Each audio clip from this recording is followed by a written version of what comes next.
నార్మల్గా మనం ట్రైన్ ఎక్కడానికి వెళ్ళినప్పుడు ట్రైన్ ఆగే సమయంలో మనం వెనక్కి వస్తాము. మన చుట్టుపక్కల ఉన్న వాళ్ళని కూడా ట్రైన్ వస్తుంది వెనక్కి రండి అని చెప్పి వెనక్కి లాగుతాము. ఎంత కందలున్న వీరుడైనా సరే ట్రైన్ చూస్తే కాస్త జంకుతారు, వెనక్కి వస్తారు. అలాంటిది ఒక అమ్మాయి 23 years అమ్మాయికి ఎంత భయం ఉంటుంది ట్రైన్ అంటే, అయినా కూడా తన ప్రాణాలు కూడా లెక్క చేయకుండా ట్రైన్లోంచి దూకేసింది. అది కూడా ఒక వెధవ వల్ల. ఇలాంటి వెధవలలో ఎంతమంది అమ్మాయిల జీవితాలు నాశనం అవుతాయో తెలియట్లేదు. కానీ అయితే ఈ అమ్మాయి 8 o'clock అప్పుడు, అది కూడా తన అవసరాల నిమిత్తము, అది 8 o'clockకి అర్ధరాత్రి 12 గంటలకు కూడా కాదు, తను అన్ని చేయాల్సి వచ్చింది. అయితే ఆ సమయంలో ఒక వెధవ ఆ అమ్మాయిని వెంబడించి ఆ అమ్మాయిని ఇబ్బంది పెట్టాడు. అయితే ఆ అమ్మాయి చాలా తెలివిగా చాకచక్యంగా వాడి ట్రైన్లో ఎటువంటి ఇబ్బంది పెట్టకుండా తెలివిగా నడుచుకొని కొంచెం వాడి నుంచి దూరం వచ్చిన తర్వాత ట్రైన్ నుంచి దూకేసింది. ఆ అమ్మాయి అదృష్టం బాగుంది. దానివల్ల ఆ అమ్మాయికి చాలా ఇంజురీస్ జరిగాయి. బ్రిస్ట్ ఒకటి విరిగిపోయింది, అలాగే అప్పర్ జా కూడా విరిగిపోయిందంట, పళ్ళన్నీ విరిగిపోయినాయి అంట. ప్రాణానికి ఎటువంటి ఇబ్బంది లేదు. అయితే ఆ అమ్మాయిని ఎందుకు అమ్మాయి ఇలా చేసామని వాళ్ళ అన్నయ్య అడిగితే వాళ్ళ అన్నయ్యతో కొన్ని విషయాలు షేర్ చేసుకుంది. ఆ విషయాలని వాళ్ళ అన్నయ్య మీడియాతో షేర్ చేసుకున్నారు. ప్రాణం పోయినా పర్లేదన్నయ్య, నా జీవితంలో అలాంటి సంఘటన కూడా జరిగి దాన్ని జీవితాంతం మోస్తూ నేను బతకలేను అని చెప్పేసి ఆ అమ్మాయి చెప్పిందని వాళ్ళ అన్నయ్య చెప్పారు. నాకైతే ఆ అమ్మాయి ధైర్యానికి, తెలివితేటలకి అప్రిషియేట్ చేయాలి అనిపించింది మనస్ఫూర్తిగా. అమ్మాయిలందరూ ఇలాగే తెలివిగా ధైర్యంగా ఉండాలి అనుకుంటున్నాను. నాకైతే ఈ న్యూస్ వినిన తర్వాత నిజంగా అమ్మాయిని అప్రిషియేట్ చేయాలనిపించింది. అమ్మాయికి ఉన్న సెల్ఫ్ రెస్పెక్ట్కి. తనకి ఏమైనా పర్వాలేదు కానీ తనకి ఇలాంటి సంఘటన ఒకటి జరగకూడదని ఆలోచించింది కదా, అది మాత్రం నాకు చాలా బాగా అనిపించింది. నార్మల్గా నేనైతే న్యూస్ ఎక్కువగా చూడను మా ఇంట్లో, కానీ మా ఇంట్లో మాత్రం ఎప్పుడు న్యూస్ ఆన్లోనే ఉంటుంది. కానీ నేను ఎక్కువ చూడను అనమాట. ఎందుకంటే దాంట్లో ఏదైనా యాక్సిడెంట్ విషయాలు ఏదైనా వస్తే నాకు మైండ్ పాడైపోయి దాని గురించి ఆలోచిస్తూ ఉంటాను అనమాట. అంటే వాళ్ళకి ఏదైనా జరిగితే వాళ్ళ ఫ్యామిలీలో వాళ్ళు ఎలా రియాక్ట్ అవుతున్నారో, పాపం ఎలా ఏడుస్తున్నారో, అలా అవన్నీ నేను ఊహించుకుంటానమాట. అలా ఊహించుకొని నేను ఎక్కువ బాధపడుతుంటానమాట. అంటే వాళ్ళు ఎవరో ఎక్కడుంటారో ఏంటో తెలియకపోయినా దాని గురించి ఎక్కువగా ఇంకా ఆ రోజంతా ఆలోచించి మూడ్ ఆఫ్లో ఉంటాను. అందుకని నేను ఎక్కువగా న్యూస్లు చూడను. న్యూస్ చూస్తే తెలివితేటలు వస్తాయి, కానీ కొంచెం అక్కడక్కడ ఇలాంటి బాధాకరమైన విషయాలు చూసినప్పుడు నాకు మనసులో అలాగే ఉండిపోతాయి అన్నమాట ఆ విషయాలు.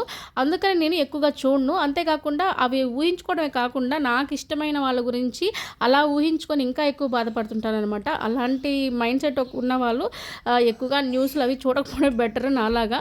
అందుకని నేను న్యూస్లో అవాయిడ్ చేస్తాను. కానీ మా వాళ్ళు ఇట్లా ఎప్పుడు పెట్టుకొనే ఉంటారు కాబట్టి నేను ఆ పని ఈ పని చేసుకుంటా అవి నా చెవిలో పడతా ఉంటాయి అన్నమాట. ఇలాంటివి ఇలా పడినప్పుడు దగ్గర పడి వెళ్ళి చూసి, అయ్యో ఇలా జరిగిందా, అమ్మాయి ఎంత తెలివి, అసలు ఎంత ధైర్యంగా తప్పించుకుంది అసలు వాడి నుంచి అని చెప్పేసి. అంతేకాకుండా వాడిని పోలీసులు కూడా పట్టుకోవడం అనేది జరిగింది. ఆ విషయంలో అసలు సూపరు. ఎందుకంటే ఎవరి హెల్ప్ లేకుండా ఆ అమ్మాయి తనని తానే కాపాడుకుంది, ఎవరి సపోర్ట్ లేకుండా. కాకపోతే ఆ అమ్మాయి అదృష్టం బాగుండి ప్రాణాపాయం ఏం లేకుండా జాగ్రత్తగా బయటపడింది. ఎందుకంటే మంచికి ఎప్పుడు మంచి తోడు ఉంటుంది, దేవుడు తోడుగా ఉంటాడు కాబట్టి ఆ అమ్మాయి ప్రాణానికి ఎటువంటి హాని జరగలేదు. కొంచెం చిన్నవి ఉన్నాయి, త్వరలోనే సెట్ అయిపోతుంది. త్వరగా సెట్ అవ్వాలని దేవుని అందరం కోరుకుందాము. మాట్లాడే వాళ్ళు చాలా రకాలుగా మాట్లాడతారు. అసలు 8 గంటలకి రాత్రి పూట ట్రైన్లో ఏం పని అసలు అమ్మాయికి అని అంటారు. కానీ ఇప్పుడు ఒక ఇంట్లో 2 ఆడపిల్లలు ఉంటారు, వాళ్ళిద్దరిని కష్టపడి చదివిస్తారు వాళ్ళ తల్లిదండ్రులు. ఇప్పుడు అబ్బాయిలు అయితే తల్లిదండ్రులు పెద్దయ్యాక చూస్తారు, ఇక అమ్మాయిలు పెళ్ళయ్యాక వాళ్ళు పెళ్ళిళ్ళు చేసుకుని వెళ్ళిపోతారు. కానీ కొంతమంది అమ్మాయిలు అలా కాదు, మా తల్లిదండ్రులే మాకు అన్నీ చేశారు కదా, వాళ్ళకి మేము ఏదో ఒకటి చేయాలని చెప్పేసి జాబ్ చేస్తుంటారు. జాబ్ చేస్తూ తల్లిదండ్రులకి తోడుగా ఉంటారనమాట.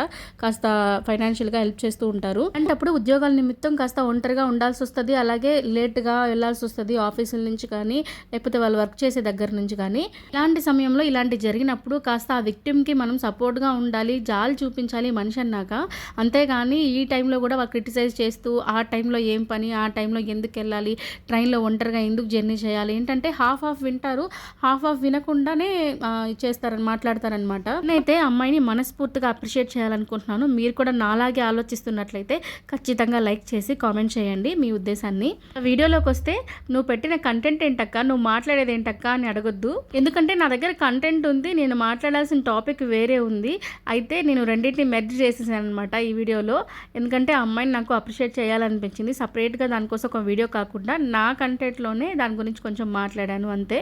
ఇంకా ఈ వీడియోలోని కంటెంట్ విషయానికి వస్తే, ఇవాళ క్యారెట్ హల్వా తినాలనిపించిందంట మా ఇంట్లో వాళ్ళకి. అందుకని వాళ్ళే స్వయంగా క్యారెట్ హల్వాని అయితే రెడీ చేశారు. ఇంకా మా చరణ్ అంటే మా చిన్నమరిది ఇంకా మా ప్రిక్కి ఇద్దరు కలిసి ఈ హల్వా చేశారు. ముందైతే క్యారెట్ని బాగా తురిమేసుకొని దాన్ని ఏ ఆయిల్లో కాకుండా ఒట్టిగా క్యారెట్లో ఉండే చెమ్మనంతా పోయేంత వరకు క్యారెట్ని వేయించుకొని ఆ తర్వాత దాంట్లో చక్కెర వేసి చక్కెర పాకం బాగా ఇనికిపోయేలాగా అయిన తర్వాత పాలని బాగా ఇనికిచ్చేసి రబ్బడీలాగా తయారు చేసి ఆ క్యారెట్లో వేసేసారు.